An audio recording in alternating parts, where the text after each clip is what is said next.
The candle had burned down to nothing, and still King Alaric Voss could not close his eyes. He sat upright in his bed, chest tight, breath sharp, as if something inside him was clawing to get out. This had happened every night for 11 days. His wolf would not settle.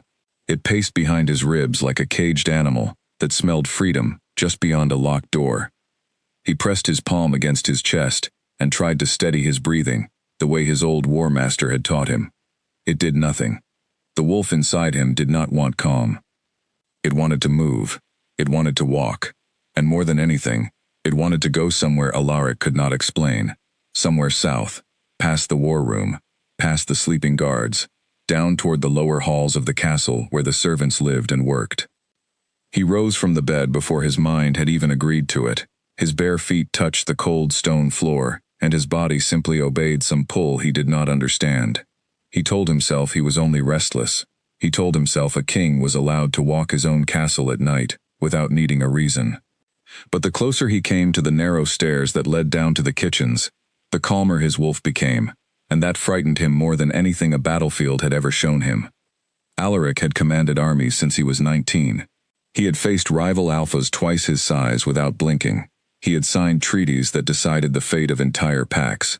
Nothing in his life had ever made his hands shake the way this simple walk down a servant's staircase did. He reached the bottom step and stopped. The kitchen was dim, lit only by the low orange glow of the banked cooking fire.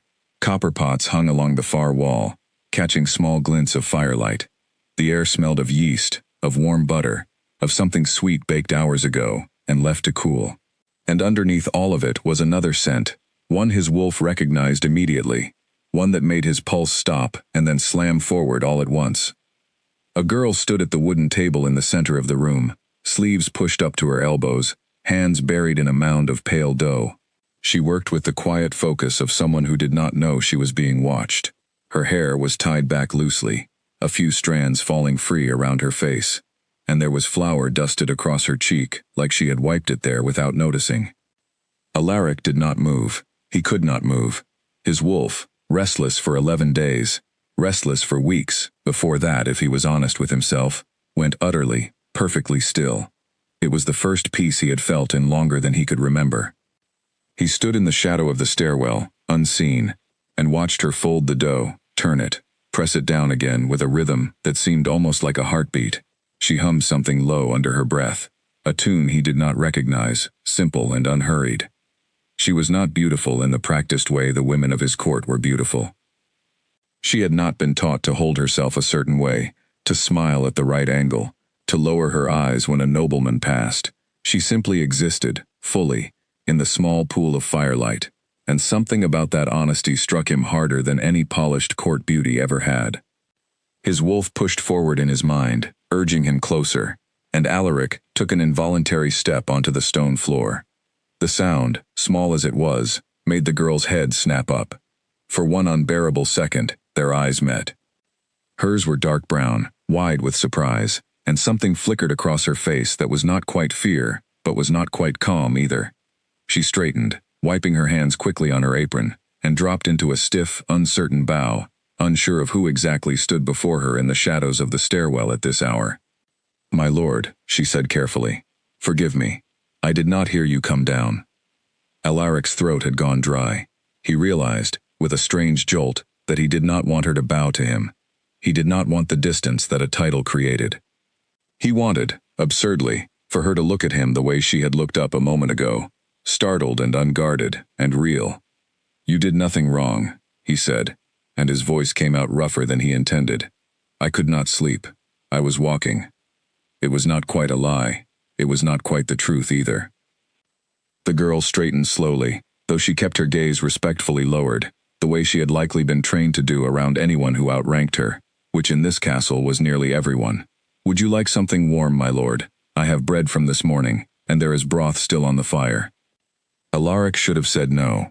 He should have turned around, climbed the stairs, and returned to his cold, sleepless bed like a king was supposed to. Instead, he found himself crossing the kitchen and lowering himself onto a wooden bench at the servants' table, a place he was fairly certain no king of his line had ever sat. "Broth would be welcome," he said. She moved to the fire, and he watched her the entire time, unable to stop himself, cataloging small things his mind had no business cataloging. The careful way she avoided the hottest part of the pot, the small scar along her wrist, pale and old. The way she hummed again, quieter now, as if she had forgotten a stranger sat nearby. When she set the bowl in front of him, their fingers brushed for half a second. It was nothing. It was the barest, most ordinary contact between two strangers. And yet Alaric's entire body went taut, awareness rushing through him like something struck by lightning. His wolf surged forward with a force he had not felt in years, some deep and ancient instinct whispering a single word through his mind that he refused, absolutely refused, to accept. Mine. He pulled his hand back too quickly, and the girl blinked at him, clearly noticing his strange reaction, but too well trained, or too wise, to comment on it. "Is something wrong, my lord?" she asked. "No," he said, too fast. "No, thank you. What is your name?" "Mira," she said.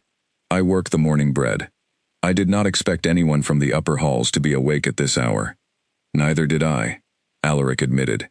And for the first time in 11 sleepless nights, something like a smile tugged at the corner of his mouth. He did not tell her who he was.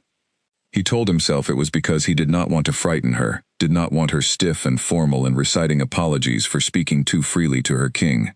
He told himself it was simple courtesy, nothing more. But some quieter, more honest part of him knew the truth. He wanted, just once, to be looked at as a man and not a crown. He wanted a few more minutes of her unguarded gaze before the weight of his title inevitably changed everything. He ate the broth slowly, though he tasted almost nothing of it, too aware of the girl moving around the kitchen, too aware of his own wolf humming with a contentment that felt dangerous in its intensity. They spoke of small things. She told him, without knowing who she addressed, that she had worked in the castle kitchens for 3 years, since she was 17. She told him the head cook was strict but fair, that the mornings were long, but she did not mind the quiet before the rest of the castle woke. She did not ask his name again, and he did not offer it. When the bowl was empty, Alaric knew he should leave. Dawn was still hours away, but a king could not be found lingering in the servants' kitchen at this hour, without questions eventually being asked. He rose from the bench, and Mira rose as well, offering another small, careful bow. "Thank you for the broth," he said. "Of course, my lord." She hesitated, then added, "I hope you find your rest tonight." He almost laughed at that, a short, disbelieving sound, because rest was the very last thing his body felt capable of now. His wolf had gone quiet in her presence, yes, but it had also woken something else entirely, something restless in an entirely new way, something that made walking away from this kitchen feel like the hardest thing he had done in years. "I hope so too," he said instead, and turned toward the stairs before his wolf could convince him to stay any longer. He climbed back to his chamber in a daze, his mind circling the same handful of moments over and over, the brush of her fingers, the startled honesty in her eyes. The word his wolf had whispered, low and certain, a word he had not let himself think in relation to anyone in a very long time. He lay back down on his bed, and for the first time in 11 nights, sleep did not fight him. It came quickly, deeply, pulling him under before he could even question why.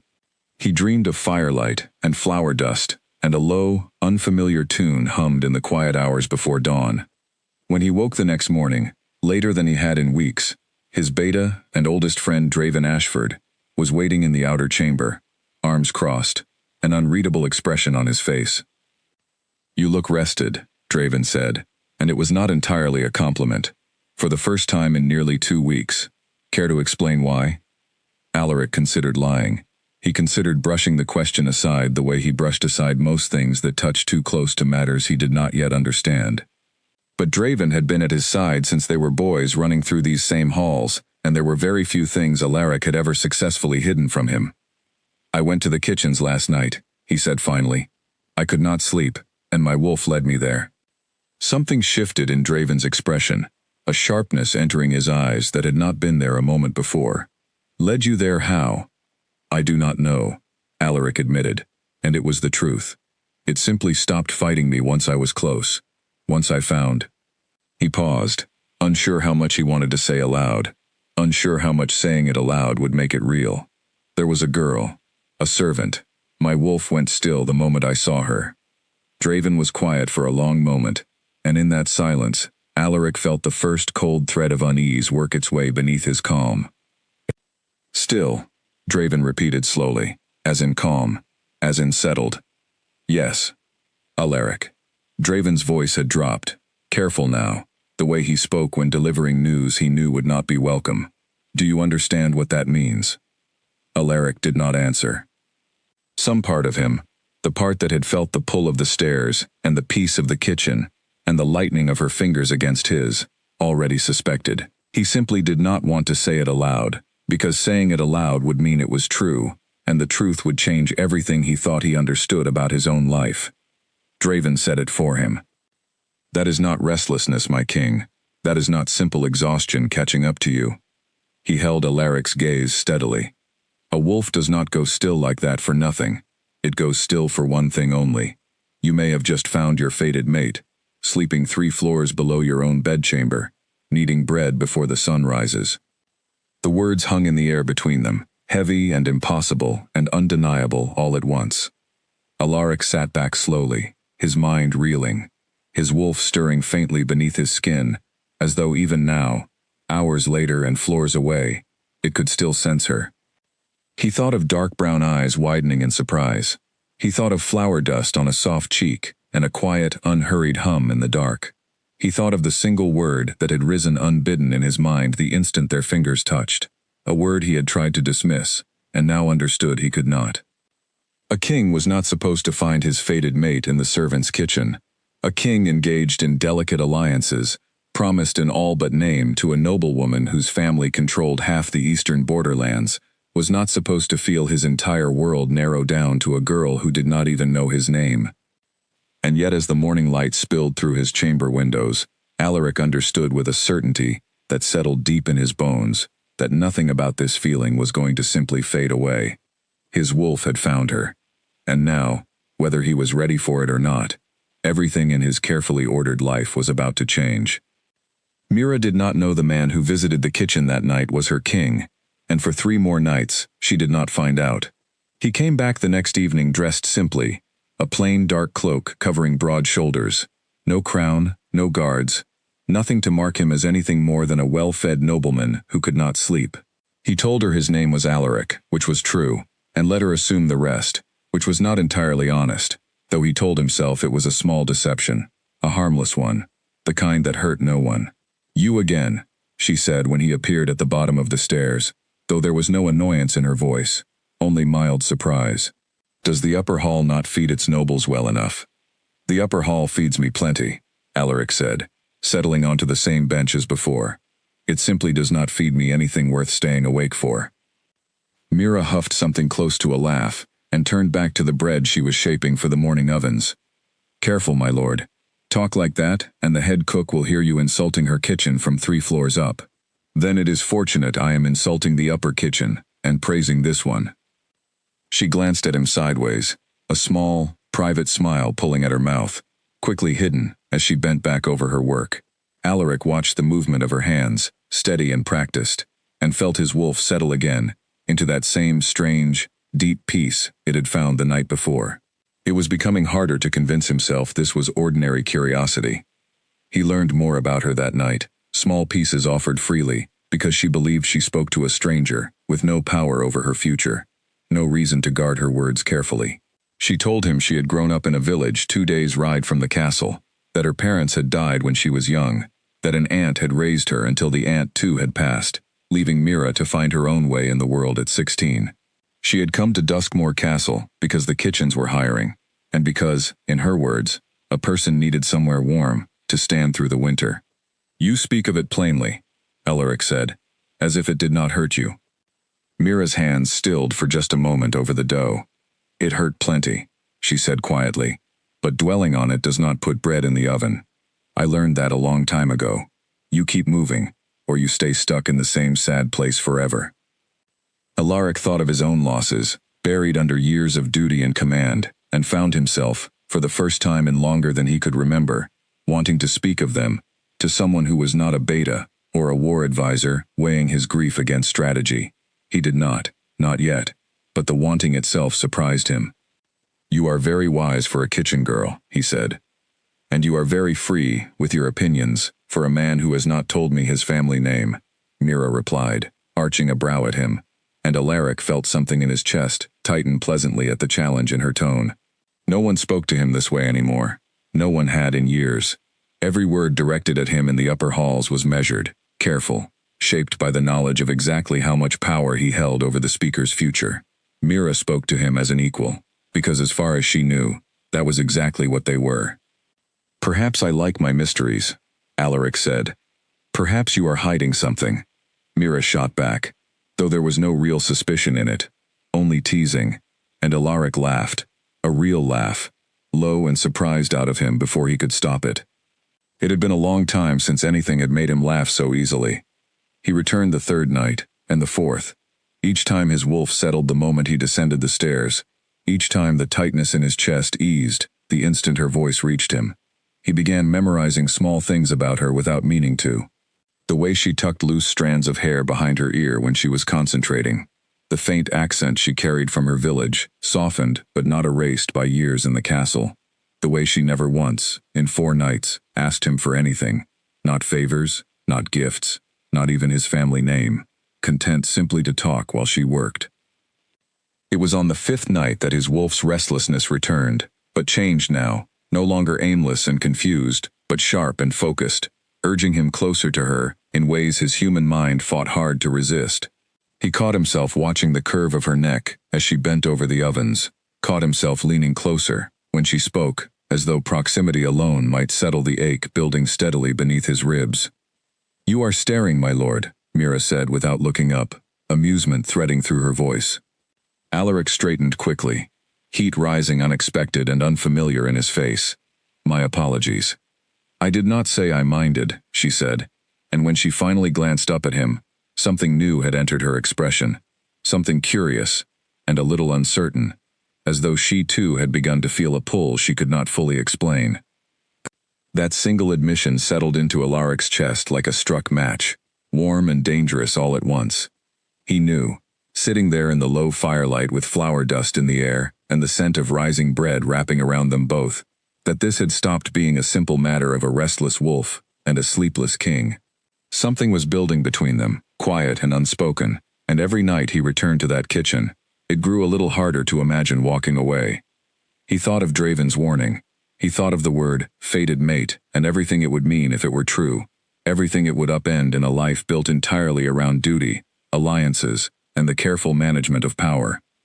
He thought of Lady Seraphine Cole, the noblewoman his council favored for a political marriage that would secure the eastern border for a generation. A marriage he had never wanted, but had never fully refused either, simply because refusing required a reason he had not possessed until now. Now he possessed one. Now he sat across from her every single night, watching flowers settle on her hands like snow, listening to her laugh at his careful, half-true jokes, feeling more like himself in her presence than he had felt in years of ruling from a throne surrounded by people who wanted something from him. On the 6th night, he arrived to find the kitchen empty. The fire was banked low, the ovens cold. No sign of Mira anywhere among the pots and work tables. Alaric stood in the doorway, an unreasonable disappointment settling heavy in his chest, his wolf immediately restless again, searching, confused by her absence. "She's ill," came a voice from the shadows, and Alaric turned to find an older woman, the head cook by the look of her apron and her authority, watching him with sharp, assessing eyes. "Fever came on sudden this afternoon. She's resting in the servants' quarters." Alaric's stomach dropped in a way that had nothing to do with hunger, and everything to do with an instinct he no longer had any interest in denying. "Is she all right?" he asked, and something in his voice must have carried more urgency than he intended, because the older woman's eyes narrowed slightly, studying him with new interest. "She'll live, my lord," the cook said carefully. "Fevers pass. Though I confess I did not expect a nobleman to concern himself so deeply with a kitchen girl's health." Alaric said nothing, aware suddenly of how much his reaction had revealed, aware that he had just handed this sharp-eyed woman a piece of information he had not meant to give away. He forced his expression back into something calmer, something more appropriate for a passing stranger's mild concern.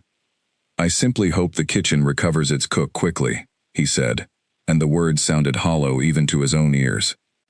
The old woman did not look convinced, but she said nothing more, and Alaric left the kitchen that night without the peace he had come to depend on, his wolf pacing anxiously beneath his skin, the entire walk back to his chamber. He lay awake for hours, staring at the ceiling, torn between the ridiculousness of his own worry and the undeniable pull that made ignoring it impossible. The seventh night, he could not stay away, though he told himself firmly that he was only checking, only ensuring the fever had truly passed, nothing more. He made his way not to the kitchen but toward the servants' quarters themselves, a place a king had absolutely no reason to walk, and found himself standing outside a narrow door, listening for any sound within. He heard nothing. He almost turned away, almost convinced himself this had been a foolish and reckless impulse unworthy of a king, when the door opened, and Mira stood there, pale, tired, wrapped in a thin blanket, clearly startled to find anyone at all, standing in the dim hallway outside her room. "My lord?" she said, confusion evident in her voice. "What are you doing here?" Alaric opened his mouth, and for the first time since this had all begun, he had absolutely no ready explanation prepared. "I heard you were unwell," he said finally, simply because it was the truth, and he had run out of clever half-lies to offer instead. "I wanted to see for myself that you were recovering." Mira stared at him for a long moment, something shifting behind her tired eyes, some quiet realization she did not yet have words for either. "That is a strange thing for a nobleman to concern himself with," she said softly. "I know," Alaric admitted. "I have wondered the same thing myself, every night since I first saw you in that kitchen." The words hung between them in the narrow hallway, honest in a way neither of them had allowed themselves to be before, and Alaric watched a flush rise in Mira's pale cheeks that had nothing to do with her fading fever. Neither of them said anything more that night. There was no need to. Something had shifted between them, quiet and undeniable, and as Alaric finally turned to walk away, leaving her to rest, he understood with complete certainty that he was no longer simply drawn to her. He was falling for her, fully and without permission, in a life that had never once allowed him the luxury of choosing anything for himself. And somewhere beneath the surface of the castle, in halls filled with whispered political calculations and old grudges waiting to resurface, that choice was about to become far more dangerous than either of them yet understood. Draven Ashford found the king in the war room the next morning, staring at a map of the eastern border without truly seeing it. Papers sat untouched at his elbow, ink drying on a letter he had started twice and abandoned twice. Draven closed the door behind him and crossed the room without waiting for permission to speak, a privilege only their long friendship allowed him. "You went to the servants' quarters last night," Draven said, not a question. Alaric did not bother denying it. Word travels fast in this castle. Word travels fast when the king of the Northern Pack is seen standing outside a kitchen maid's door at midnight, Draven said, dropping into the chair across from him. "You are not exactly subtle, my friend, for a man trying to keep a secret." Alaric rubbed a hand over his face, exhaustion catching up with him despite the sleep he had finally begun getting. "I was not trying to keep a secret. I was trying to understand what is happening to me." "And do you understand it now?" "No," Alaric admitted. "I understand less every day. I know what my wolf tells me. I know what I feel when I am near her, but I do not know how a king builds a life around a servant girl who does not even know his true name." Draven leaned back, studying him with the careful patience of someone who had watched this friend rule through wars, betrayals, and the slow grinding weight of duty for over a decade. "Then perhaps it is time she learned it." Alaric's jaw tightened. "And when she does?" "When she realizes the man who sat across from her sharing broth and quiet conversation is the same man whose signature could end her entire livelihood with a single stroke of a pen? Do you think that changes nothing between us?" "It changes everything," Draven said honestly. "But continuing to hide it will change more, and worse. Secrets in this castle do not stay secrets for long. Alaric, you know that better than anyone." Alaric said nothing, because he knew Draven was right, and knowing it did nothing to make the truth easier to face. He had built 4 nights of honesty with Mira, on a foundation of one significant lie, and every night that foundation held, he grew more afraid of what would happen when it finally cracked. He did not have long to wonder. That same afternoon, as the castle prepared for a visiting delegation from the Eastern Territories, Lady Seraphine Cole arrived a full day earlier than expected, sweeping through the front gates with an entourage of servants, gifts, and expectations that made her intentions clear before she had even dismounted her horse. She was beautiful in the practiced, polished way court women were trained to be beautiful, every gesture calculated, every smile measured for maximum effect. She had been raised from childhood with the understanding that she would one day be queen, and nothing in her demeanor suggested she had ever once considered a different outcome.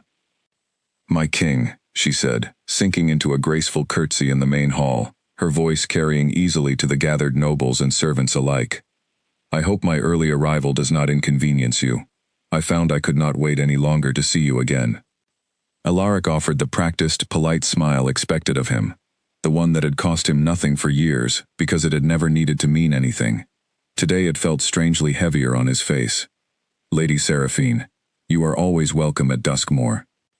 "I certainly hope so," she said, rising, her eyes sweeping the hall with the assessing gaze of a woman, already calculating how the furniture might be rearranged once she considered it hers. "Our fathers have discussed the terms of our arrangement at great length. I confess I am eager to see them finalized before the season turns." Something cold settled in Alaric's stomach, a dread that had nothing to do with politics, and everything to do with the very specific, very unwanted timing of this announcement. He had known this conversation was coming eventually. He had simply hoped, foolishly, that eventually meant months from now, not the very same week his wolf had finally found the one thing it had apparently been searching for his entire life. "There is much to discuss," he said carefully, giving nothing away. "Perhaps we might speak of it properly once you have settled in." Seraphine's smile did not waver, but something sharp flickered behind her eyes, quick and calculating, gone before anyone but the most careful observer might have noticed it.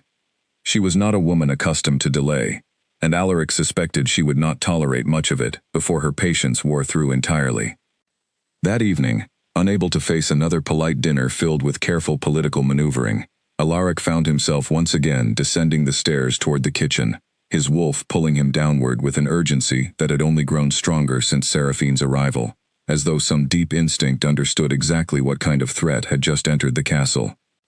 Mira was there, fully recovered, color returned to her cheeks, humming her familiar quiet tune as she worked. Relief flooded through him at the sight of her, so intense it nearly startled him with its force. "You look troubled," Mira observed as he settled onto the bench across from her, abandoning any pretense of composure he might have carried down with him. "More than usual, I mean." "There is a visiting delegation," Alaric said, choosing his words carefully, walking the narrow line between honesty and the secret he still had not found the courage to release. "Political matters, nothing that concerns you." Mira studied him for a long moment, and Alaric had the uncomfortable sense that she saw more than he intended to show her. "Everything about this castle concerns me, my lord, whether or not I am invited into the rooms where it is decided. I have lived here 3 years. I know when something important is happening upstairs, even if I never learn exactly what." "I am sorry," Alaric said, and meant it more than she likely understood. "I wish I could speak more freely." "Then speak freely of something else," Mira suggested, a small, encouraging smile tugging at her mouth, and Alaric felt the tightness in his chest ease slightly at her easy patience, her willingness to let him keep his silence without pushing where he was not ready to be pushed. They spoke instead of smaller things, the way they had every night before, and slowly, the weight of the day's earlier tension began to lift from Alaric's shoulders. He watched Mira's hands move over her work, listened to her voice fill the quiet kitchen, and felt his wolf settle into the same deep, unshakable peace it always found in her presence. It was nearing the end of the night, the fire burned down low, when Mira set aside her work and looked at him with an expression more serious than he had seen from her before. "Can I ask you something honestly, my lord?" she said. "And will you answer just as honestly?" Alaric's pulse quickened, some instinct warning him what was coming even before she spoke it aloud. "You may ask." "Why do you keep coming here?" Mira asked quietly. "A man of your standing has no true reason to spend his nights in a servant's kitchen, talking to a girl who bakes bread for a living. I am not foolish enough to believe it is only about sleepless nights anymore. So I am asking you plainly, why do you keep coming back to me? The question hung in the firelit air between them, and Alaric felt the full weight of every unspoken truth pressing against the back of his teeth, demanding release. He thought of his wolf's stillness the very first night he saw her. He thought of the word that had risen unbidden in his mind at the barest brush of her fingers. He thought of Draven's warning, and Seraphine's arrival, and the impossible, tangled mess his careful, ordered life had become in the span of a single week. Because, he said slowly, choosing every word with more care than he had ever chosen words in his life, I have not felt this at peace in longer than I can remember, and I am beginning to think that peace exists nowhere else in this world, except when I am sitting across from you. Mira's breath caught softly, her eyes widening at the raw honesty in his voice, and for a long, suspended moment, neither of them spoke at all, the fire crackling low between them, the whole castle asleep above and around them, while something quiet and enormous shifted irreversibly in the small warm space they shared. That is a dangerous thing to say to a kitchen girl, my lord, Mira finally whispered. I am beginning to think, Alaric said, holding her gaze steadily, that it is the truest thing I have said in years. Neither of them yet knew how quickly that fragile, unspoken truth would be tested, or how little time remained before the secret standing between them would demand to be seen in the full, unforgiving light of day. Lady Seraphine Cole did not build her family's influence through patience, and she did not intend to start now. Within 2 days of her arrival, she had already learned, through careful, quiet conversations with servants eager to please a future queen, that something unusual had been happening in the castle kitchens after dark. She learned of a nobleman who visited late at night, who spoke to the kitchen girl as though she were his equal, who had once been seen standing outside the servants' quarters at midnight, with an urgency that made no sense for a man of his standing to display over a common maid. She did not yet know the nobleman was Alaric himself. The servants who whispered of it assumed only that some minor lord had taken an interest in a pretty kitchen girl, a common enough occurrence in any large castle. But Seraphine was clever, and clever people noticed patterns others missed. She noticed the king's distraction. She noticed the dark circles beneath his eyes that had only recently begun to fade, then the strange, distant way he sometimes looked at nothing at all during their dinners together, as though his mind had wandered somewhere far below the dining hall. She decided to see for herself. That night, wrapped in a plain cloak that hid her identity, as thoroughly as Alaric's had hidden his, Seraphine made her way quietly down toward the kitchens, moving through shadows with the careful skill of a woman who had spent years navigating court politics, where every misstep could cost everything. She reached the top of the servants' stairwell and stopped, peering down into the dim, firelit room below. What she saw confirmed every suspicion that had been building since her arrival. Alaric sat at the servants' table, no crown, no formal robes, laughing at something the kitchen girl had said, an easy, unguarded laugh Seraphine had never once heard directed at herself in the years their families had discussed their eventual union. The girl smiled back at him with an openness that made something cold and sharp twist deep in Seraphine's chest, jealousy rising fast and ugly beneath her calm exterior. She retreated up the stairs before either of them noticed her, her mind already working through the implications of what she had witnessed, already calculating how best to use this discovery to her advantage. The following morning, Seraphine requested a private audience with the king, and Alaric, unable to refuse without raising suspicion he could not afford, met her in his private study, bracing himself for whatever conversation was about to unfold. I saw you last night, Seraphine said without preamble, once the door had closed behind them, her tone deceptively pleasant, the way a blade might feel pleasant right up until the moment it drew blood, in the kitchens, with the servant girl. Alaric kept his expression carefully neutral, though his heart had begun pounding hard against his ribs. I often find myself unable to sleep. I take walks. Walks that end in laughter and long conversation with a kitchen maid. Seraphine's smile did not waver, but her eyes had gone flat and cold. My king, I am not a foolish woman.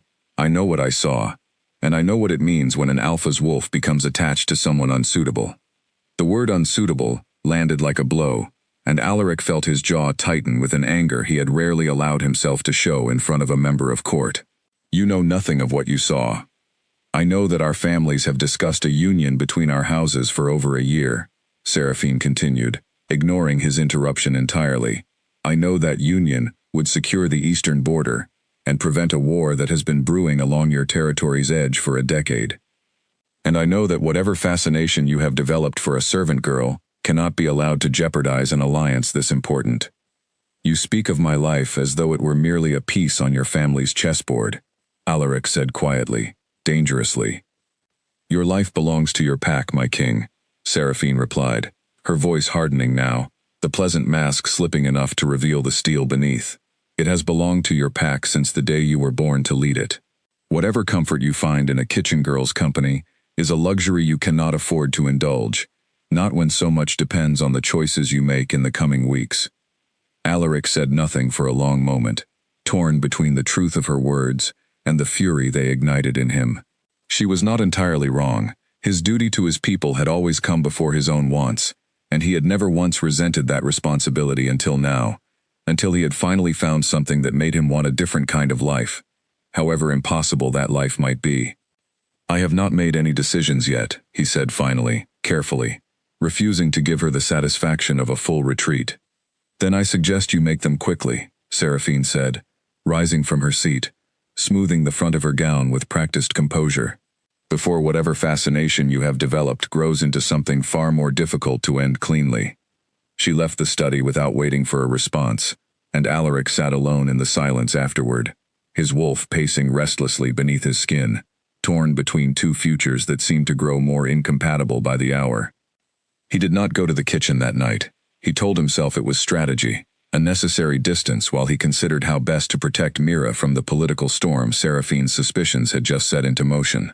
In truth, it was fear, plain and simple, fear of what he might say to Mira if he saw her again, while his mind remained this tangled, fear of promises he was not yet certain he could keep.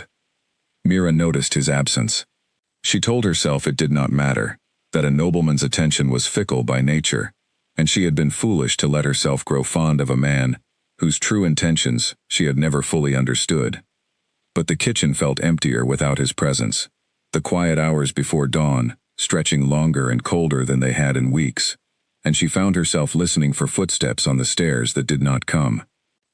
On the second night of his absence, the head cook, Beatrice Lowry, a sharp-eyed woman who had run the castle kitchens for over 20 years and missed very little of what happened within them, found Mira staring blankly at a tray of unshaped dough, her hands still, her mind clearly somewhere else entirely. You are thinking of him, Beatrice said, not unkindly, settling onto the bench beside her. Mira startled slightly. Thinking of who? The nobleman, who has been visiting our kitchen every night for the better part of 2 weeks, Beatrice said, raising an eyebrow. You did not think I noticed, girl? I notice everything that happens in my kitchen. Mira flushed, embarrassment and worry mingling in her chest. It is nothing. He was simply lonely, I think. Someone with things on his mind he could not speak of upstairs. Beatrice studied her for a long moment, something knowing and slightly troubled in her expression. Careful, Mira. Men of standing come to kitchens for many reasons, but rarely do those reasons end well for the girl serving the bread. Whatever kindness he has shown you, remember that his world and yours were built to stay separate. It is safer that way, for both of you, though I suspect it is safer for you most of all. Mira did not answer, but Beatrice's words settled uncomfortably in her chest, echoing thoughts she had already been trying not to examine too closely. She did not know his family name. She did not know his true position at court.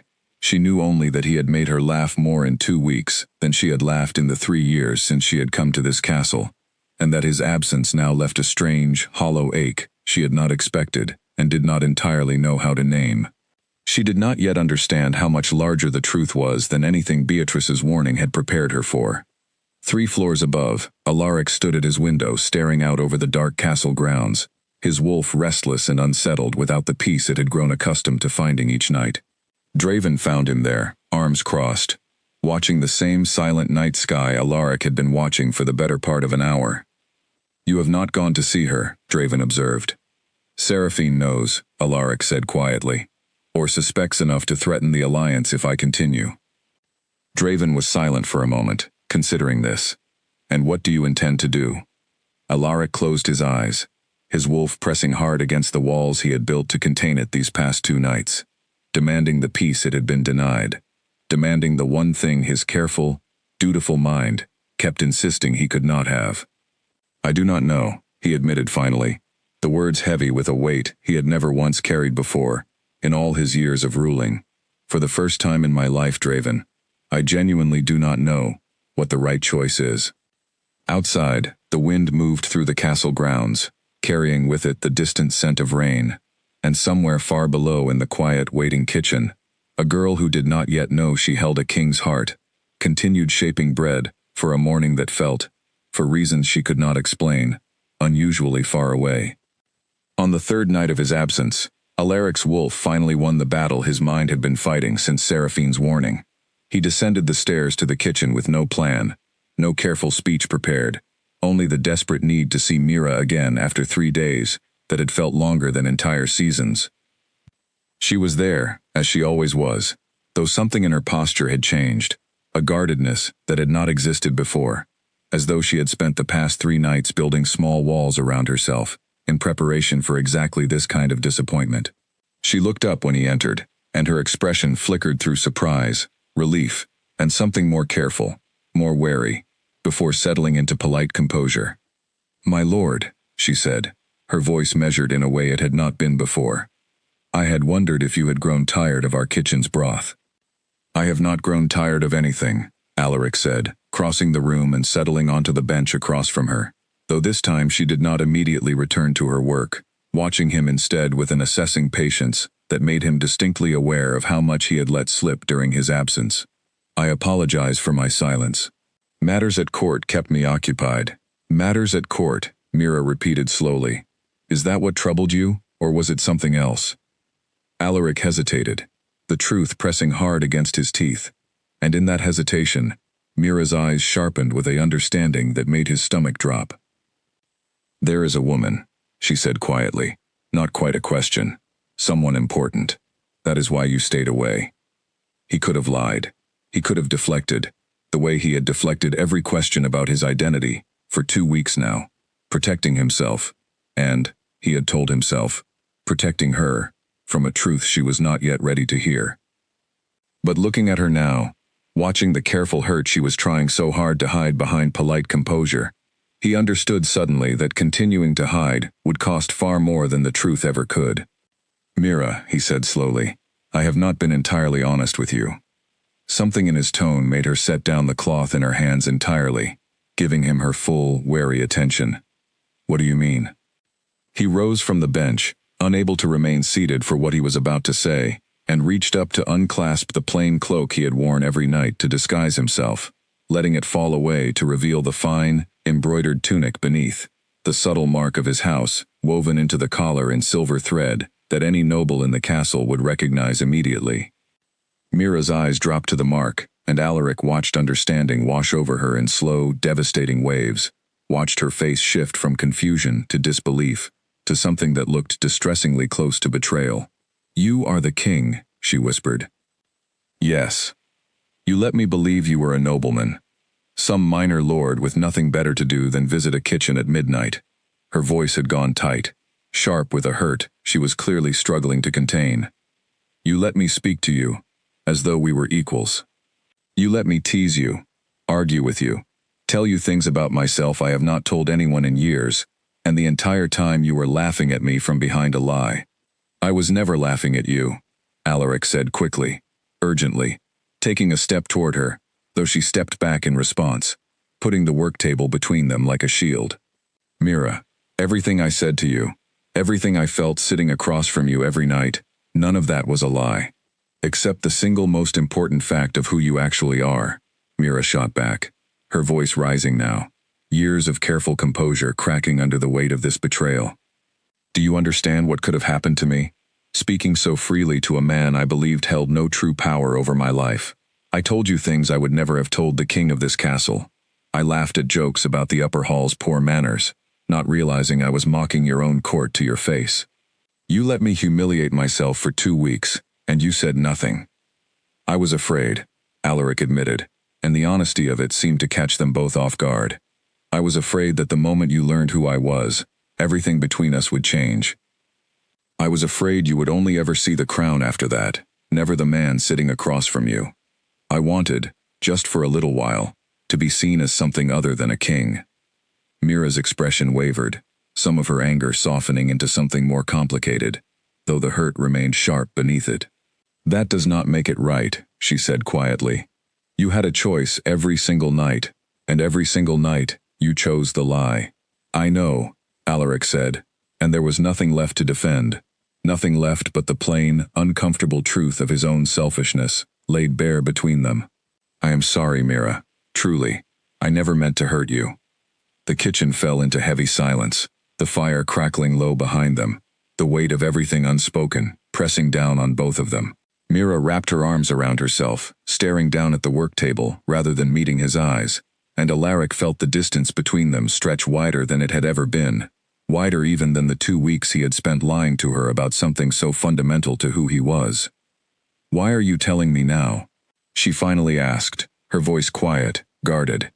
Because Lady Seraphine has grown suspicious, Alaric said honestly. Because our families have long discussed a political alliance between our houses, one that would secure the eastern border and prevent a war that has threatened this pack for a decade. Because she saw us together, and she has made it clear the arrangement between our families cannot survive whatever this is between you and me. Mira's head lifted sharply at that, understanding dawning cold and clear in her eyes.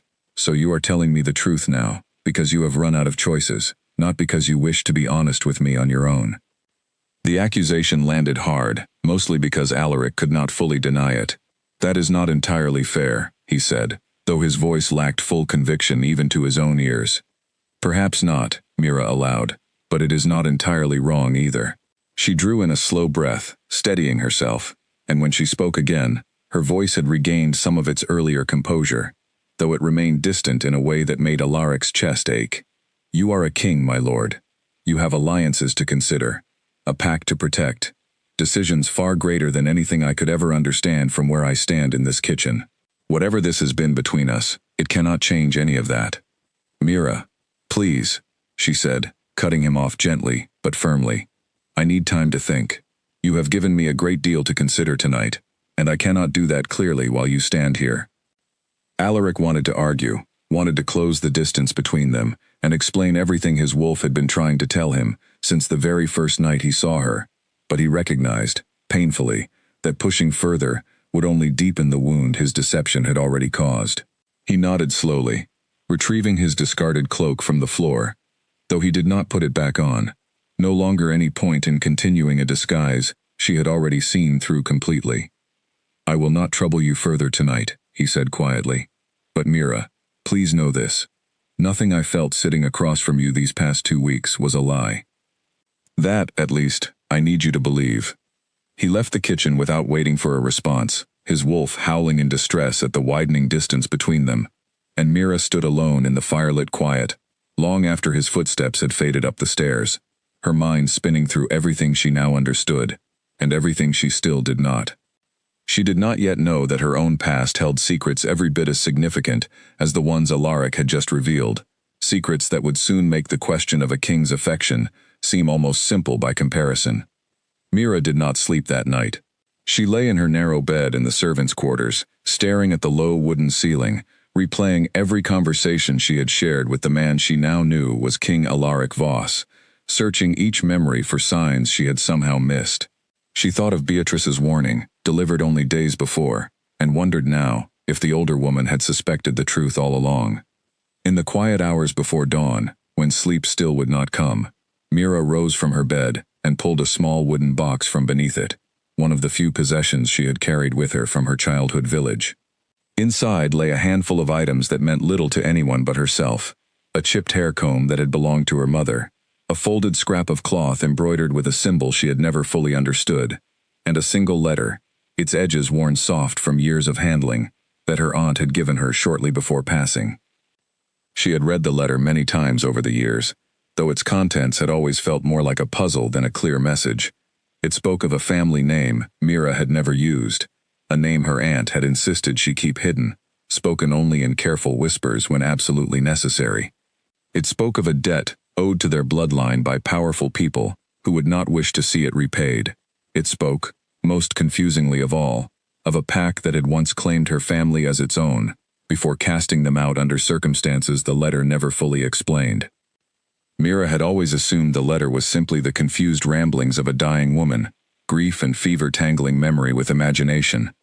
But sitting there now, in the gray light before dawn, with a king's confession still ringing in her ears, and her entire understanding of the world shifted sideways overnight, she found herself studying the letter with new, uneasy attention. The embroidered symbol on the cloth, she realized with a slow chill, closely resembled the mark she had seen woven into the collar of Alaric's tunic the night before. She did not have long to sit with this unsettling realization. The following morning, as she worked through the usual rush of preparing breakfast for the upper halls, Beatrice pulled her aside into the small pantry off the main kitchen, her expression uncharacteristically serious. "There is someone here asking after you," Beatrice said quietly. "An old man, claims to have known your family, says it is a matter of some urgency." Mira's stomach tightened with unease. "Asking after me how? I have no family left to speak of." "That is precisely what troubles me," Beatrice admitted. "He waits in the servants' courtyard. I told him you were occupied, but he insisted the matter could not wait." Mira found the old man exactly where Beatrice had described, standing beneath the shade of the courtyard's single tree, leaning heavily on a carved wooden cane. He was tall, despite his obvious age, his eyes sharp and assessing beneath a heavy brow, and when he saw Mira approaching, something in his expression shifted, a mixture of relief and sorrow that immediately unsettled her further. "You have your mother's eyes," he said without preamble, his voice rough with age. "I would know that face anywhere, even after all these years." "I do not know you," Mira said carefully, keeping a cautious distance between them. "No," the old man agreed, "you would not remember me. You were only a small child when your family was cast out, far too young to remember the man who tried, and failed, to prevent it." Mira's breath caught. Cast out from where? The old man studied her for a long moment, as though weighing how much truth she was prepared to hear. "From this very pack, child. Your family once held a place of honor within these walls, generations ago, before a betrayal none of us fully understood led to your bloodline's exile. Your name was struck from every record, your family's history buried so thoroughly, that most in this castle believe your line simply died out long ago." "That cannot be true," Mira said, though even as she spoke the denial, the letter's cryptic phrases echoed uncomfortably in her mind. "I am a kitchen maid, I bake bread, I have no connection to noble bloodlines or ancient betrayals." "And yet here you stand," the old man said gently, "working within the very castle your ancestors once called home, drawn back by forces I suspect neither of us fully understands. Fate has a strange sense of humor, child. It rarely returns us to exactly the same place by accident." Mira felt the ground shifting beneath her. Every certainty she had built her identity around, suddenly cast into doubt. "Why are you telling me this now? Why not years ago, if you knew all along?" "Because I did not know where to find you until recently," the old man admitted. "And because I have reason to believe the truth of your bloodline is about to matter a great deal more than it has in a very long time. There are those in this castle who orchestrated your family's exile for their own gain, and if I am not mistaken, some of those same people remain in positions of power here today, still benefiting from a lie told generations ago." Mira thought immediately, unwillingly, of Lady Seraphine, of the cold calculation she had glimpsed in the noblewoman's expression, the single time their paths had briefly crossed in the upper halls. She thought of Alaric's confession the night before, of alliances built on old agreements between powerful families, and felt a slow, uneasy suspicion beginning to take shape in her mind. "What was my family's name?" she asked quietly. The old man's expression softened with something like grief. "Ashford," he said. "Your family was once called Ashford, before the exile stripped that name away and left you with nothing but a mother's whispered warnings, and a symbol sewn into old cloth." The name struck Mira with unexpected force, though she could not immediately place why it felt so significant, only that some deep instinct recognized its importance, even before her conscious mind caught up. She thought of Draven, the king's beta, whose family name she now recalled hearing spoken in passing conversation among the castle staff, and wondered with growing unease whether the connection was coincidence or something far more deliberate.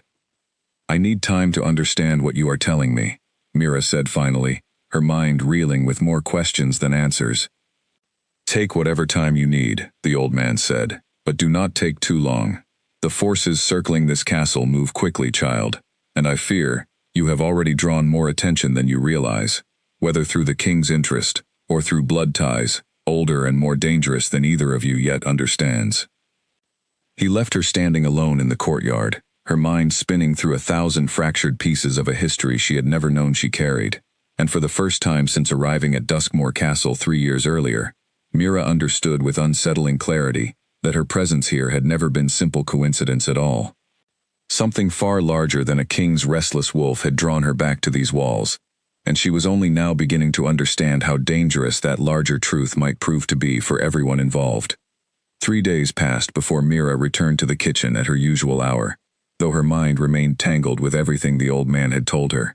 She had not yet decided what to do with the name Ashford, nor with the unsettling suggestion that Draven Ashford, the king's closest friend and beta, might share some hidden connection to her long-buried family history. She had also not decided what to do about Alaric, whose absence from the kitchen these past 3 nights had left a silence far heavier than she wanted to admit. She was elbow-deep in dough when the accident happened. A large pot of oil, left too close to the open flame by a distracted young kitchen boy, hurrying to finish his evening tasks, tipped suddenly from its perch, splashing across the hot coals and igniting instantly into a roaring wall of flame that raced up the nearby wooden shelving before anyone could react. The kitchen boy screamed, stumbling backward, and Mira, closer to the fire than anyone else, found herself trapped between the spreading flames and the narrow doorway, smoke thickening rapidly in the enclosed space. She had only seconds to think, her mind racing through options that all seemed to end badly, when the door at the top of the stairs burst open, and Alaric came thundering down into the chaos, having caught the sharp, unmistakable scent of smoke from the halls above. He took in the scene in an instant, the kitchen boy frozen near the entrance, the flames climbing higher toward the wooden beams overhead, and Mira trapped near the work table with no clear path to safety. Something in him snapped free of every careful restraint he had maintained for years, his wolf surging forward with an urgency too powerful to contain. He did not fully shift, could not risk the time it would take to transform entirely, but enough of his wolf's strength and speed broke through, that his eyes flashed gold in the firelight, his movements becoming impossibly fast, impossibly powerful, as he crossed the burning kitchen in a heartbeat, and swept Mira up into his arms, before the collapsing shelf could crush her beneath its weight. He carried her clear of the flames in seconds, setting her down safely near the stairwell, before turning back to help the kitchen boy and 2 other servants, who had come running with buckets of water, his enhanced strength allowing him to move heavy, burning debris that would have taken 3 ordinary men to shift. Within minutes, with help arriving from every corner of the castle, the fire was contained and finally extinguished, leaving behind scorched walls and ruined stores but, remarkably, no serious injuries among anyone present. Mira sat against the stone wall of the stairwell, coughing softly from the smoke, and stared up at Alaric with wide, stunned eyes, as the golden glow slowly faded from his gaze, his features settling back into their familiar human lines. "Your eyes," she said quietly, once the immediate chaos had passed, and the 2 of them found a rare moment alone, amid the smoke and confusion. They changed. Alaric knelt beside her, checking carefully for any injury, his hands gentle, despite the adrenaline still coursing visibly through him. "I did not mean for you to see that." "What are you?" Mira asked, though something in her voice suggested she already suspected an answer far stranger than she was prepared to hear.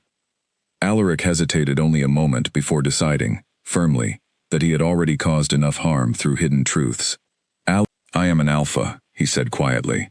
"A werewolf, Mira, as is every ruler of this pack before me, and as are many of the people who live and work within these walls, though most keep their nature carefully hidden from those outside the pack itself." Mira absorbed this in silence, her mind working quickly through implications that reframed nearly everything she thought she understood about the castle she had called home for 3 years. "The old man who came looking for me," she said slowly. "He spoke of my family being cast out from a pack. He said we were exiled generations ago." Something shifted sharply in Alaric's expression. "What old man?" Mira explained, as clearly as her still shaken nerves allowed, the strange visitor who had appeared in the courtyard days earlier. The name Ashford, the ancient betrayal he had described, the warning that powerful people in the castle still benefited from a lie told long ago. Alaric listened with growing tension, his jaw tightening progressively as she spoke, until by the time she finished, his expression had turned genuinely troubled. Ashford, he repeated slowly. Mira, that is Draven's family name. My Beta's family. If your bloodlines are truly connected, that would mean I am not simply a random servant your wolf happened to notice. Mira finished quietly, understanding dawning between them with equal unease. It would mean there is a reason I ended up in this castle at all. Something far older and more complicated than either of us realized. Alaric sat back against the smoke-stained wall beside her, running a hand through his hair, clearly working to process everything unfolding at once. This changes things, he said finally. If there is truth to what this old man told you, we need to understand it fully, and quickly. Exiled bloodlines are not simply forgotten in pack law, Mira. If your family was truly cast out unjustly, there may be old debts, old claims, that others in this castle have worked very hard to keep buried. Others like Lady Seraphine? Mira asked, voicing the suspicion that had been building in her mind for days. Alaric's expression darkened further at the name. Perhaps. I do not yet know how deeply her family's history connects to yours, but I intend to find out. He reached over, gently taking her smoke-smudged hand in his own, and Mira did not pull away this time, some of the earlier hurt and distance between them softened by the shared danger they had just survived together. Whatever this turns out to mean, Alaric said quietly, I promise you, Mira, I will not let you face it alone. Not this time. No more hidden truths between us, on either side. Mira studied him carefully, weighing his words against everything that had happened between them these past weeks, and found, despite every reason she had to remain guarded, that she wanted very much to believe him. Then let us find Draven, she said finally, and learn exactly what our two families have been hiding from each other all these years. Above them, smoke still curled faintly from the ruined kitchen, and somewhere beyond the castle walls, unseen and unsuspected, the forces that had orchestrated her family's long-ago exile were already beginning to sense that their carefully buried secret was no longer as safely hidden as they had once believed. Draven Ashford listened in complete silence, as Alaric and Mira laid out everything the mysterious old man had revealed, his expression growing increasingly grave with each detail. When they finished, he sat back heavily in his chair, within the quiet privacy of the war room, rubbing a hand across his jaw, as though physically absorbing a weight he had not expected to carry that evening. I need to tell you both something, he said finally, though I confess I did not fully understand its importance until this very moment. He explained that his own family history held a fragmented memory of a branch long separated from the main Ashford line, distant relatives whose fate had never been discussed openly, whose names had been quietly removed from family records 2 generations prior. His grandfather had once mentioned, only briefly, and only when deep in his cups, a great injustice done to kin who had been falsely accused of treachery against the pack, exiled not for any true crime, but to clear the way for another family's rise to greater influence and land. I always assumed it was simply an old man's confused ramblings, Draven admitted. I never imagined it might connect to someone standing in this very room. Mira felt the weight of this confirmation settle heavily in her chest. Everything the old man had told her suddenly gaining a solidity she had not been fully prepared to accept. If we truly are family, she said slowly, then who benefited from casting my ancestors out? Who gained enough to orchestrate something so significant? Draven's expression turned troubled, his gaze flicking briefly toward Alaric before returning to Mira. The records from that period are incomplete, deliberately so, I now suspect, but I do recall my grandfather mentioning a name, spoken with particular bitterness, the Cole family. The name landed in the room with the force of a physical blow. Alaric's jaw tightened visibly, understanding crystallizing rapidly across his features. Seraphine's family. Her grandfather rose significantly in status and land holdings during roughly the same period your family would have been exiled, Draven confirmed grimly. I did not think much of the timing before now, but given everything we have just learned, I find it difficult to believe it was mere coincidence. Mira sat with this revelation, her mind working through its implications with growing clarity. That would mean Lady Seraphine's entire position, her family's wealth, their influence over the eastern border negotiations. All of it may rest on land and status stolen from my ancestors through a false accusation. If true, Alaric said grimly, it would also mean the Cole family has every reason to ensure that truth never comes fully to light. Which means your presence in this castle, Mira, whether by fate or by some deliberate design we do not yet understand, represents a genuine threat to everything Seraphine's family has built over 2 generations. The weight of this realization settled over all 3 of them, the quiet war room suddenly feeling far more dangerous than it had only minutes before. Draven rose and moved toward the tall shelves lining the far wall, searching through carefully organized ledgers and old family records, until he found what he was looking for, a thin, weathered volume that had clearly not been opened in a very long time. My grandfather kept private records, he explained, carrying the book back to the table. Things he did not trust to the official pack archives, precisely because he suspected those archives had already been tampered with by people who benefited from certain truths staying buried. He opened the book carefully, its pages brittle with age, and began searching through faded handwritten entries until he found a section that made him go suddenly, completely still. Here, he said quietly, turning the book so Mira and Alaric could see. An account of the exile itself, written by my grandfather's own father, who apparently witnessed the proceedings firsthand. Mira leaned forward, her heart pounding, and read the faded ink carefully. The account described a formal accusation brought against the Ashford family's exiled branch, claiming they had conspired against the ruling alpha of that generation. It described a hurried trial, evidence that seemed thin even by the account's own admission, and a swift exile carried out before any true investigation could properly unfold. Most damning of all, it named the primary accuser whose testimony had sealed the exiled family's fate. The name written there, in ink faded but still perfectly legible, was Cole. This is proof, Mira breathed, staring at the page as though it might vanish if she looked away too quickly.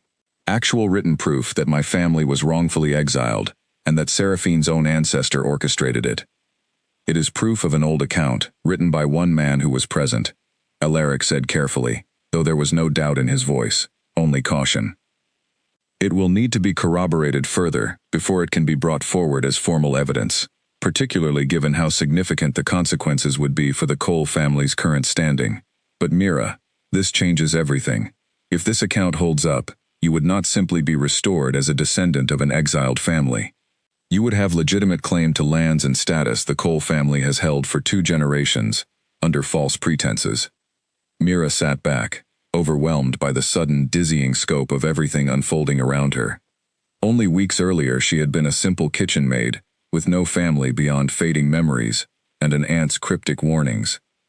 Now she stood at the center of a truth significant enough to threaten one of the most powerful families at court, connected by blood to the king's own closest friend, and drawn, against every reasonable expectation, into the heart of a king's affection, despite everything standing between them.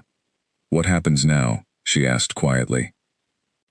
Alaric reached across the table, taking her hand firmly in his own, his expression resolute despite the uncertainty still hanging heavy in the room. Now, he said, we proceed very carefully, and we make certain that whoever orchestrated this injustice generations ago does not succeed in burying the truth a second time. Draven closed the old ledger gently, his own expression grim with the weight of what they had just uncovered. Seraphine will not accept this quietly, he warned. If she learns we possess evidence threatening her family's entire foundation, she will fight with everything at her disposal to bury it again, permanently this time. Outside the war room's tall windows, night had fully settled over the castle grounds, and somewhere within those same walls, unaware yet of exactly how much had just been uncovered against her family's carefully built legacy, Lady Seraphine Cole continued making her own quiet plans, determined that nothing, not an inconvenient kitchen girl, and certainly not a king's wavering affection, would be allowed to threaten everything her family had spent 2 generations securing. Word reached Lady Seraphine faster than Alaric or Draven had hoped. A servant loyal to her household, one of many she had carefully placed throughout the castle over the years, to ensure she missed nothing of importance, overheard enough of the conversation in the war room to understand that something dangerous to her family had surfaced. By the following morning, Seraphine knew of the old ledger, knew of the accusation against her grandfather, and knew, most alarmingly of all, that the kitchen girl who had captured the king's attention was somehow at the center of it.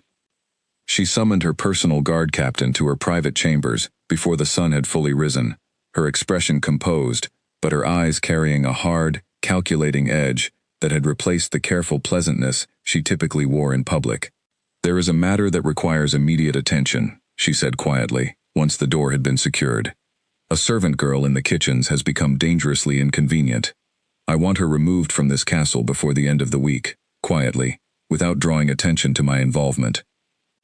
The guard captain, a man who had served her family for years and understood exactly how far his loyalty was expected to extend, nodded without asking unnecessary questions. "And if the girl resists, my lady, then you will find a way to ensure she cooperates," Seraphine said coldly. "I do not care how it is accomplished, only that it is accomplished cleanly, and that no trail leads back to my household." What Seraphine did not know, in her haste to protect her family's carefully constructed legacy, was that Alaric had already anticipated exactly this kind of response. Draven, ever cautious, had assigned 2 trusted pack members to quietly watch over Mira's safety the moment the truth of her bloodline had come to light, understanding better than most how dangerous cornered power could become. That evening, as Mira finished her usual duties in the kitchen, now operating under careful repair after the recent fire, she noticed an unfamiliar guard lingering near the servants' entrance, watching her with an attentiveness that immediately struck her as wrong. She said nothing, continuing her work with outward calm, but sent word discreetly through a trusted fellow servant to alert Draven of the stranger's presence. Draven arrived within minutes, moving with the quiet efficiency of a man who had spent years anticipating threats before they fully materialized. He recognized the guard immediately as one of Seraphine's household men, confirming every suspicion he and Alaric had discussed only hours earlier. "You need to come with me now," Draven said quietly to Mira, keeping his voice low enough not to carry beyond the immediate kitchen. Quickly, and without drawing attention. Mira did not argue, understanding the gravity in his tone, and followed him swiftly through a servant's passage rarely used, one that led eventually to the more secure upper halls of the castle, where Alaric's personal guard maintained constant watch.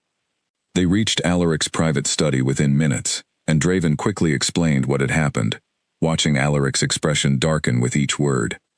"She is moving faster than I anticipated," Alaric said grimly, once Draven had finished. "This confirms everything we suspected. Seraphine understands exactly how dangerous this truth is to her family, and she is prepared to act ruthlessly to bury it." "What do we do now?" Mira asked, her voice steadier than she felt, though the fear of the evening's events still hummed beneath her calm exterior. Alaric considered this carefully, his mind working through options, with the same strategic precision that had guided him through years of political and territorial conflict. "We can no longer afford to move quietly," he said finally. "If Seraphine is prepared to act against you directly, hiding the truth any longer only increases the danger to your safety. We need to bring this matter before the full Pack Council, formally, with the evidence Draven's family records provide. That will mean a direct, public confrontation with the Cole family," Draven pointed out. "Seraphine will not simply accept defeat quietly. She will fight this with every resource her family possesses, and given how significant their influence remains among certain council members, the outcome is far from guaranteed." "I understand the risk," Alaric said, "but the alternative is worse.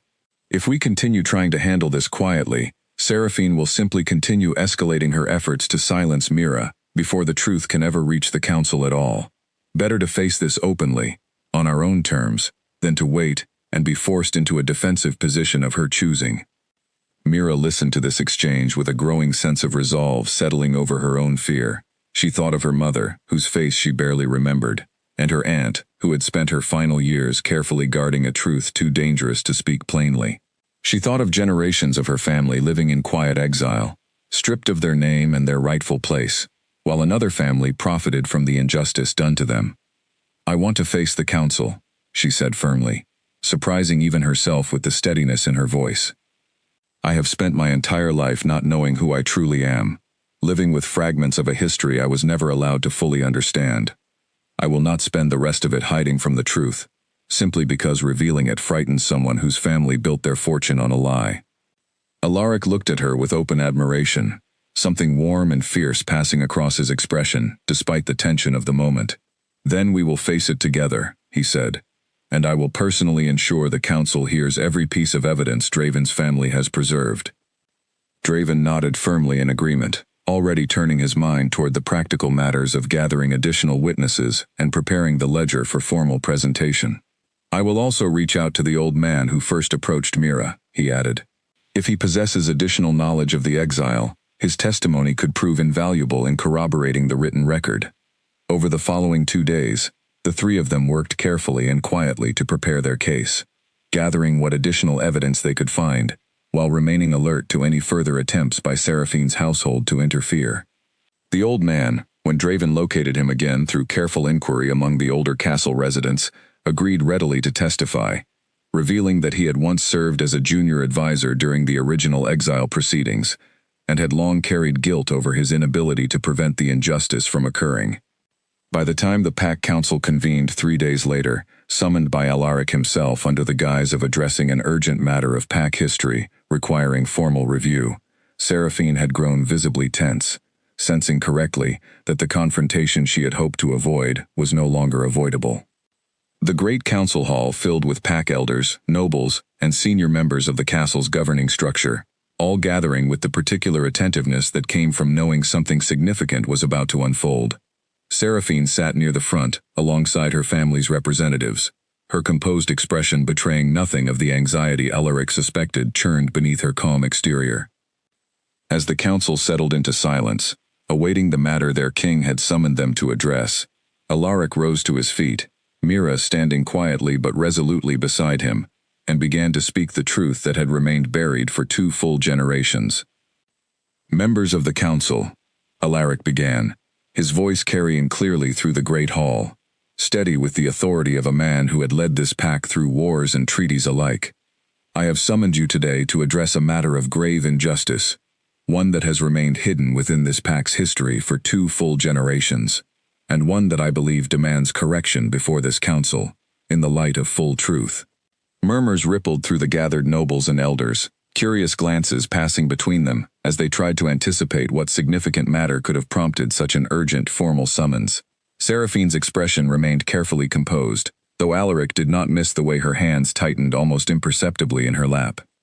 "Nearly 40 years ago," Alaric continued, "a family within this pack, the Ashford line's exiled branch, was accused of conspiracy against the ruling alpha of that generation. They were tried hastily, exiled swiftly, and their names struck entirely from this pack's official records. I have recently come into possession of evidence suggesting that exile was built upon a false accusation, orchestrated for the specific benefit of another family seeking to rise in land, status, and influence." The murmurs grew louder, sharper now, several council members exchanging alarmed glances as they began to understand the significance of what was being suggested. Draven stepped forward at Alaric's gesture, presenting the weathered ledger to the council's senior scribe for formal examination, the pages carefully marked to highlight the account written by his own great-grandfather decades earlier.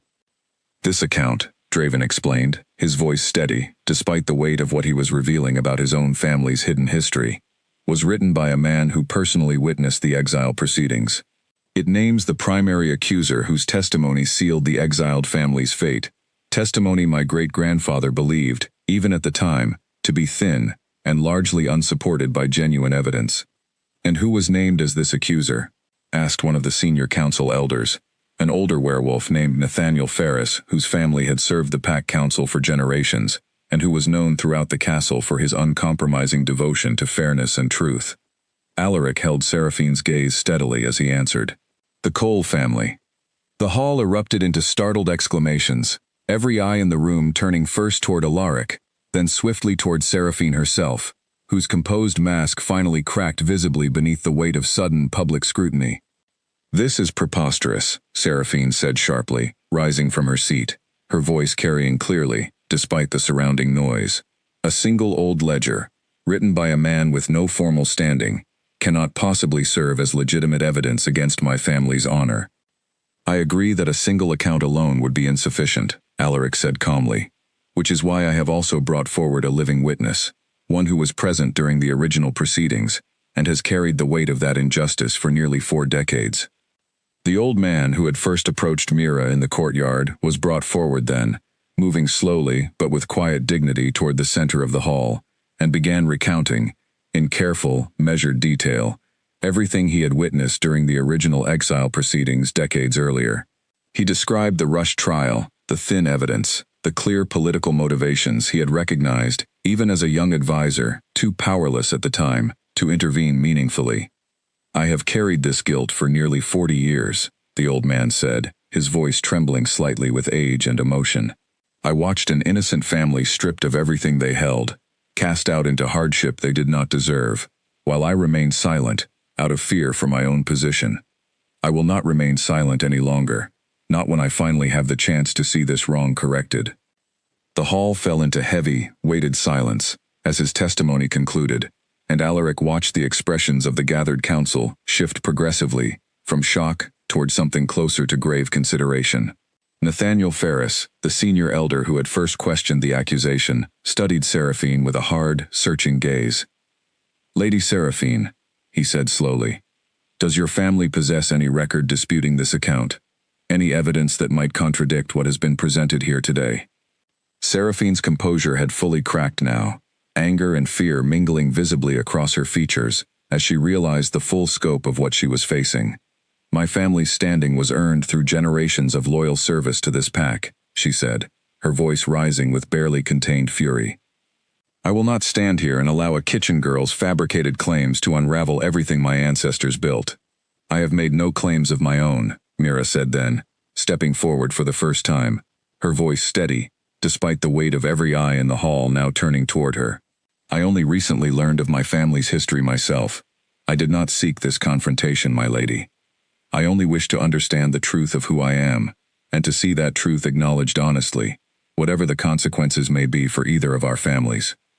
Something in Mira's calm, unforced honesty seemed to land more powerfully with the watching council than any accusation could have, and Alaric watched several elders' expressions soften with genuine sympathy as they studied the young woman standing resolutely before them. Nathaniel Ferris rose fully to his feet, his voice carrying the weight of decades spent adjudicating matters of pack law and honor. "This council will not make a hasty judgment on a matter of such significance," he said firmly. "We will convene a formal review, examining all available evidence thoroughly, including any records the Cole family wishes to present in their own defense. This process will be conducted with the seriousness and fairness such a grave accusation deserves." Seraphine's jaw tightened, but she said nothing further, understanding clearly that the momentum in the hall had shifted decisively away from dismissing the matter outright. She sank back into her seat, her expression a carefully controlled mask over what Alaric suspected was genuine, mounting panic.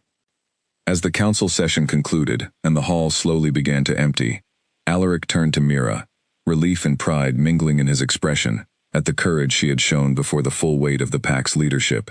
"You did not need to speak," he said quietly. "I would have carried the argument without requiring you to face them directly." "I know," Mira said, though her hands trembled slightly now that the immediate pressure of the moment had passed. "But this is my family's history, Alaric. My name, whatever it may become once this is fully settled. I did not want to hide behind anyone else's voice while it was decided." Alaric reached for her hand, holding it firmly, and felt his wolf settle into the same deep, unshakable peace it always found in her presence, even amid the uncertainty of everything still left unresolved. "Whatever the council ultimately decides," he said quietly, "I want you to know that I stand beside you fully in this, Mira.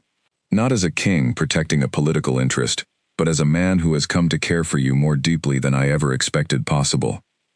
Mira looked up at him, something soft and hopeful breaking through the exhaustion and tension of the day. "Even if the council rules against restoring my family's name? Even if this costs you the alliance your council has long favored?" "Especially then," Alaric said firmly. "I have spent my entire life making choices for the sake of duty and alliance. For the first time, Mira, I intend to make a choice for myself." Outside the great hall's tall windows, evening had begun settling over the castle grounds, and somewhere within those same walls, Lady Seraphine Cole sat alone in her chambers, her carefully built world beginning to crumble around her. already turning her mind toward increasingly desperate measures to salvage what remained of her family's threatened legacy. The formal review took 11 days to complete, 11 days during which the entire castle seemed to hold its breath, waiting to learn whether generations of accepted history would be officially overturned. The council examined every piece of evidence carefully, cross-referencing the old ledger against surviving pack records, questioning the elderly witness at length, and, despite Seraphine's increasingly desperate objections, eventually uncovering additional documentation within the Cole family's own household archives that corroborated the account of a hastily arranged, thinly supported accusation orchestrated for clear political gain. On the 12th day, the council summoned Alaric, Mira, Draven, and Lady Seraphine to deliver their formal ruling before the full pack court. Nathaniel Ferris rose to address the assembled hall, his weathered voice carrying the full weight of the council's careful deliberation. After thorough review of all available evidence, he announced, this council finds that the exile of the Ashford family's separated branch, carried out nearly 40 years ago, was based upon false testimony, deliberately constructed to benefit the Cole family's rise in status and landholding. We therefore formally overturn that exile, restoring the Ashford name in full to any surviving descendants, and further find that appropriate restitution must be made by the Cole family for the injustice their ancestors' actions caused. A wave of stunned murmurs swept through the hall, and Mira felt her legs nearly give way beneath the sheer weight of relief and vindication crashing over her all at once. Beside her, Draven's expression had gone taut with quiet, overwhelmed emotion. Decades of buried family shame finally lifted in a single formal declaration.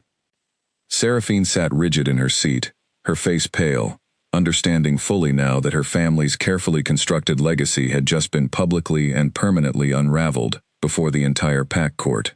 When the council formally addressed the matter of restitution, detailing the return of certain lands and status to be restored to Mira as the last surviving direct descendant of the exiled line, Seraphine rose abruptly from her seat. "This is not justice," she said, her voice tight with barely controlled fury, though there was an unmistakable note of defeat beneath the anger now. "This is a king, abandoning a political alliance that would have secured this pack's borders, all for the sake of infatuation, with a servant girl who conveniently discovered a noble bloodline at precisely the moment she needed one. The evidence stands on its own merit, Lady Seraphine," Nathaniel Ferris said firmly, his tone leaving no room for further argument. This council's ruling was not influenced by the king's personal affections, but by documentation your own family's records ultimately helped confirm.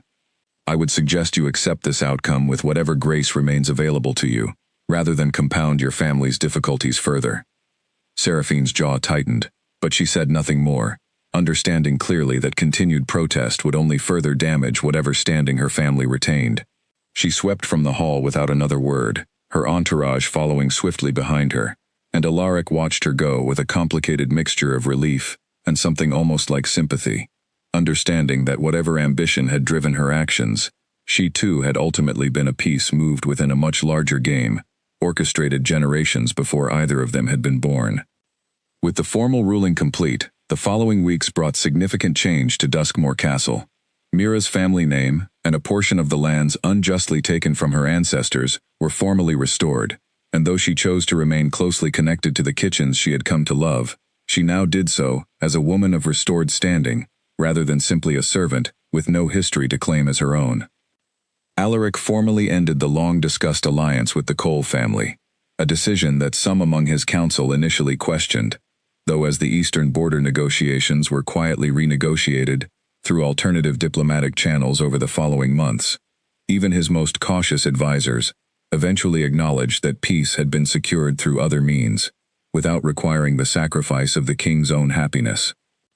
On a clear evening nearly 2 months after the council's ruling, Alaric found himself once again descending the familiar stairs toward the kitchen, though this time there was no restlessness driving his steps, no desperate pull from an unsettled wolf seeking something it could not name. He simply wanted to see her, the way he had wanted to see her every single evening since that very first night when his wolf had gone still at the sight of her kneading dough in the firelight. Mira looked up as he entered, no longer startled by his presence, no longer uncertain of exactly who stood before her. A warm smile spread across her face, the same, open, unguarded expression that had first captured his attention weeks earlier, though now it carried none of the careful distance that had once separated a king from a servant girl who did not know his name. "You are early tonight," she said, setting aside her work as he crossed the kitchen toward her. "I could not stay away any longer," Alaric admitted, settling onto the familiar bench across from her, though this time he reached across the worn wooden table and took her hand freely, without hesitation, without fear of what such a simple gesture might reveal. "Your wolf still bringing you here?" Mira asked, amusement threading warmly through her voice. "Always," Alaric said, and meant it more fully than he had ever meant anything in his life, though I no longer think of it as my wolf leading me anywhere at all. "I think, quite simply, that this is where I belong." Mira's smile deepened, and she leaned across the table, resting her forehead briefly against his, the quiet intimacy of the moment settling over them both like something sacred and long overdue. Outside, the castle settled into its usual evening quiet, servants finishing their duties, guards beginning their nightly rounds, an entire world continuing on, exactly as it always had. But within the small, firelit kitchen, something extraordinary had finally, fully arrived. For the first time in longer than he could remember, King Alaric Voss felt no restlessness at all, no pacing wolf beneath his skin demanding release, no ache pulling him toward something unknown and unresolved. His wolf had found what it had been searching for all along, and sitting there in the warm, familiar quiet beside Mira, surrounded by the comforting sense of bread and fire and home, Alaric finally, completely, slept easy through every night that followed.